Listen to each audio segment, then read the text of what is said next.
Türk olmak kolay değil. Türk komandosu olmak daha da zordur.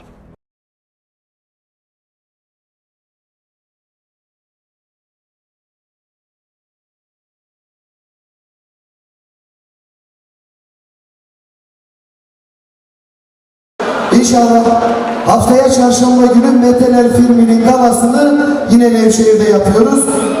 Cuma günü vizyona giriyor.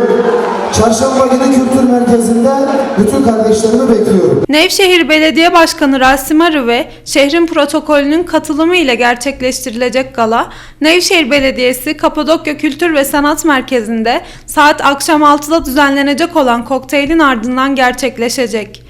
5 ay ön hazırlık süresi sonrasında 2 ay gibi bir sürede Kayseri'de çekilen 19 Nisan tarihinde vizyona girecek olan Meteler sinema filminin galası yarın Nevşehir'de gerçekleştirilecek. Meteler sinema filminde Türk Silahlı Kuvvetleri'nin Afrin bölgesine düzenlediği operasyonda görev alan Yüzbaşı Kürşat ve 8 kişilik mangasının Afrin'in kuzey bölgesinde bulunan Bursayağı Dağı yakınlarında teröristlere karşı verdikleri destansı mücadele anlatılıyor.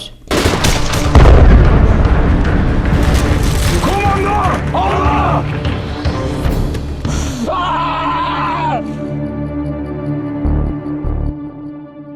Rabbimin bizim için yazdığı şerefli kader neyse onu yaşayacağız.